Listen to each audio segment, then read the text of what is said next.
June 1st, 1866. Dawn breaks over a small Canadian town near Niagara Falls. Then they see them. Hundreds of armed men, green uniforms, Irish accents, American weapons. They're not Canadian, they're not British, they're Americans, Irish Americans, and they've just invaded Canada. Their mission? To hold Canada hostage until Britain gives Ireland its freedom. Sounds insane, right? It gets worse, because this isn't just some random raid. This is a full-scale military invasion planned in New York City, funded by American sympathizers, and quietly tolerated by the US government. And here's the part that'll blow your mind. They almost succeeded. This is the story of the Fenian Raids, the day America crossed the border and Canada decided it was time to become a nation. Let's rewind. 1866. America has just survived the Civil War. 500,000 dead. The country is traumatized, broke, and angry. But here's what most people don't know. There are thousands of Irish American Civil War veterans who are now unemployed, battle-hardened, and furious at Britain. Why Britain? Because back home in Ireland, their families are starving under British rule. The Great Famine killed 1 million people. Another million fled to America. These men haven't forgotten. So they form a group, the Fenian Brotherhood. Their plan is brilliant in its audacity. Invade Canada, hold it hostage, force Britain to negotiate Irish independence. Think about that. They're going to liberate Ireland by conquering Canada. It sounds like a joke, but they're deadly serious, and they have resources. The Fenians have 10,000 trained veterans. They have weapons stockpiled from the Civil War. They have money from Irish-American communities across the United States. And most importantly, they have tacit approval from the US government. Because here's the thing, America is furious at Britain too. During the Civil War, Britain helped the Confederacy. They built warships for the South. They let Confederate raiders operate from British ports. The CSS Alabama, a British-built ship, destroyed dozens of Union vessels. So, when Irish Americans start talking about invading British territory, American officials look the other way. President Johnson won't officially endorse it, but he won't stop it either. The Fenians gather openly, they drill in public parks, they buy weapons from army surplus stores. US newspapers cover their plans. Everyone knows what's coming. Canada is terrified. Because here's what they're facing. Canada in 1866 isn't a country yet. It's a collection of British colonies, scattered, poorly defended, with a tiny military. And the Americans? They have the largest, most experienced army in the world, fresh off the Civil War. If the Fenians invade and the US government decides to support them, even unofficially, Canada is finished.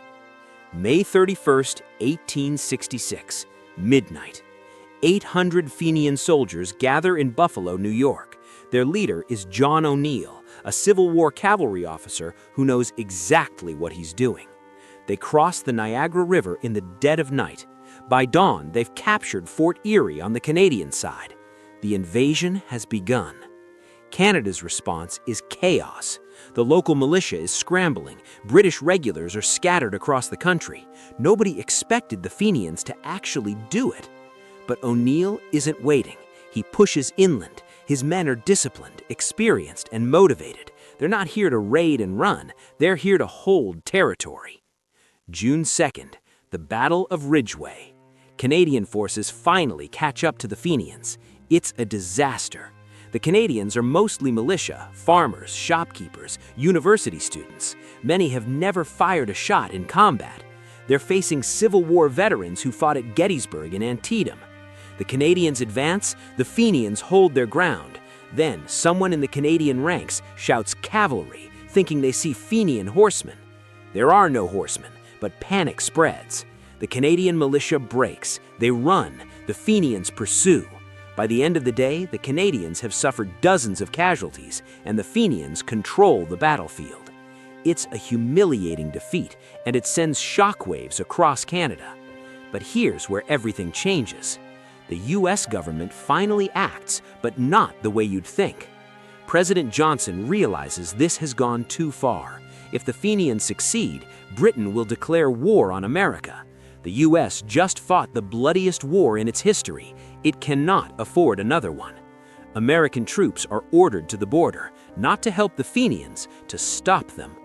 US Navy ships block the Niagara River. American soldiers cut off Fenian supply lines. The message is clear: you're on your own. O'Neill realizes he's trapped. His men are running out of ammunition. Canadian reinforcements are arriving, and now the US military is behind him, preventing escape. June 3rd, the Fenians retreat back across the border. American authorities arrest them. O'Neill is charged with violating neutrality laws, a slap in the wrist. He'll be released within months. The invasion is over. The Fenians have held Canadian territory for less than 3 days. But the damage is done. Here's what this invasion actually accomplished. It didn't free Ireland.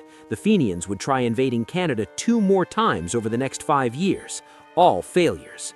But it changed Canada forever, because Canadians learned something terrifying.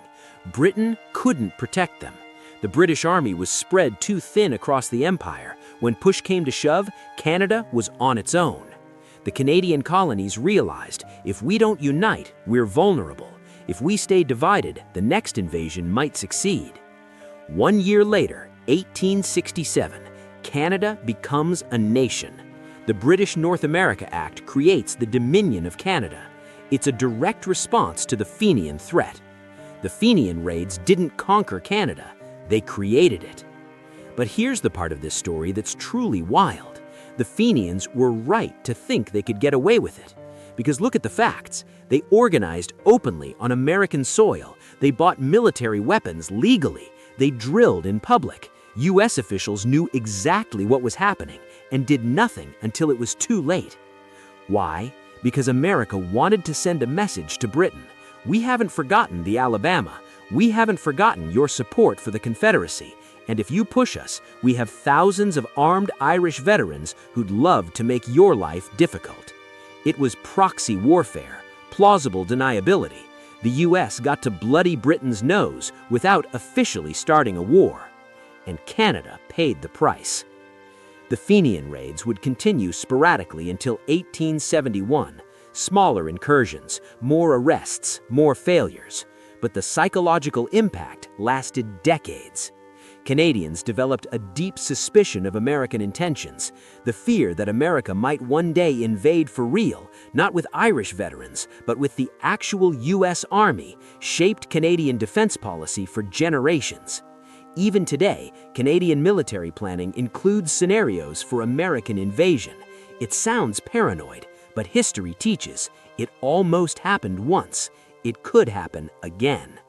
The Fenians taught Canada 3 lessons. 1. You cannot rely on Britain to protect you. 2. A divided Canada is a weak Canada. 3. Your southern neighbor is not always your friend. These lessons forged a nation. So what happened to the Fenians? John O'Neill tried invading Canada again in 1870 and 1871. Both times, US authorities stopped him before he could do real damage. He died in obscurity in 1878.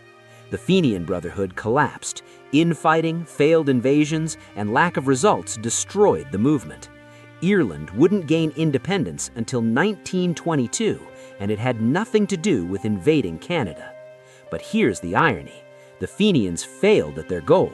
They never freed Ireland. They never conquered Canada. But yet, they accidentally created a country.